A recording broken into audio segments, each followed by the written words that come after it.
Ok, o mercado editorial.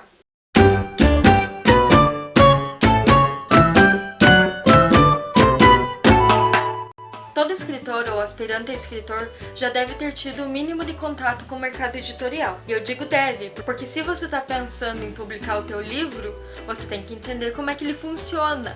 É o mínimo. O mercado editorial não é um conto de fadas. Essa é a segunda coisa que você aprende. Porque a primeira é que, a não ser que você seja um Tolkien ou uma Clarice Lispector ressuscitados com uma obra revolucionária, você não é um Tolkien ou uma Clarice Lispector ressuscitados com uma obra revolucionária. E a tua obra provavelmente está meio longe de ser revolucionária. Não é querer destruir os seus sonhos, caro aspirante a escritor. É só te apresentar a realidade. A realidade é que você acabou de escrever uma coisa e que, muito provavelmente, não vai cair uma editora do céu te oferecendo um contrato milionário e também, depois da editora te oferecer esse contrato milionário, provavelmente não vai aparecer um estúdio de cinema querendo transformar sua obra num filme.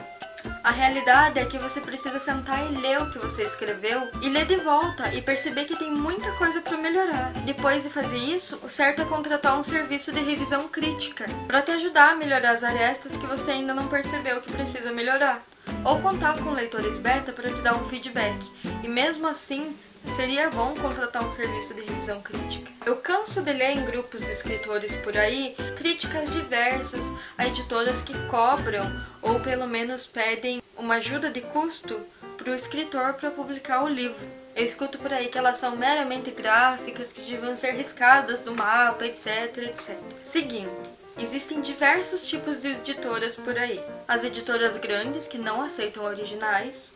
As editoras que aceitam originais, mas só de agentes literários. As editoras que publicam um livro sem custo para o autor, seja ele estreante ou não. Normalmente são as grandes que fazem isso, mas também algumas editoras pequenas. As editoras sérias que vão receber original e vão cobrar para publicar. E aí vem aquelas picaretas que pegam e publicam qualquer um, sem se preocupar com nada, desde que a pessoa pague, porque o cliente delas é o autor e não o leitor. Essas podem até oferecer um serviço de publicação razoável, mas normalmente são aquelas que não cumprem como prometido e entregam um trabalho porco. As editoras grandes normalmente vão pegar autores que já têm renome, porque o modelo de negócio deles é esse. Mas também tem muita editora boa e séria que vai sim cobrar pelos serviços. E você vê, eles não vão aceitar qualquer original que apareça e dão um suporte e um serviço muito bons para o autor. E essas também não vão cobrar um preço absurdo para publicar o teu livro. Aí tem aquela questão. Você quer publicar o teu livro e você não pensou ou não tem formas de conquistar o teu público antes e vender a tua ideia para esse público. E convenhamos, numa época de rede social e blog, é o mínimo que você pode fazer, né? Beleza, mas não ache que a tua obra é a próxima Bíblia, caída do céu com zíper e tudo, porque é muito difícil aparecer uma editora que vá aceitar publicar esse teu original sem nenhum custo de publicação. Já de cara, você muito provavelmente vai ter que arcar com os custos da tua primeira publicação. E isso não é uma coisa necessariamente ruim que só acontece nesse país de merda de quinto mundo. Sim, eu já li isso por aí. Primeiro, deixe de viralatismo. O mercado editorial é assim no mundo inteiro. Vai ter lugares que vai ser um pouquinho melhor que os outros, mas é basicamente isso. Segundo, autores muito melhores que você já tiveram que pagar para se publicar. A própria Clarice Lispector, que já chegou a implorar para um editor que publicasse o seu livro, chegou a abrir mão dos direitos autorais para se ver publicada. Os vanguardistas da geração perdida, lá na Belle Époque, depois na década de 20, não só os escritores, mas outros artistas daquela época que tiveram que pagar para se lançar no mercado. Tantos e tantos outros. Não é você, floquinho de neve, com a sua ideia genial, que vai ser diferente. Só porque você está emprestando a sua obra e eles vão ter o nome veiculado. Porque você já pagou com seu esforço em criar a história. E por isso, eles que paguem tudo. E também não quer dizer que a editora em questão seja desonesta, por querer te cobrar pelo serviço que eles fazem. É o sistema capitalista.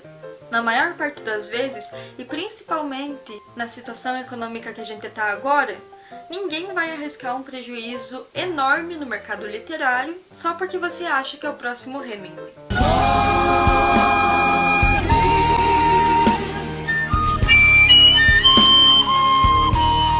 Tem as picaretas?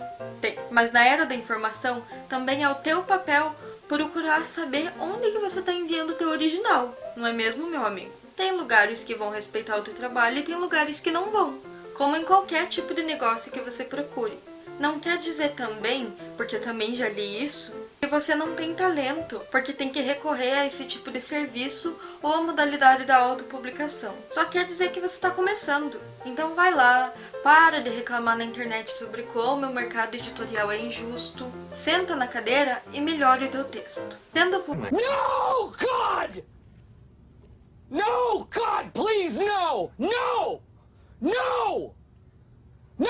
publicado ou se autopublicando, no final, pelo menos você está sendo maduro e reconhecendo que, antes de cobrar ao mundo pelo que ele supostamente te deve, você está sendo realista e produzindo, que é o que importa.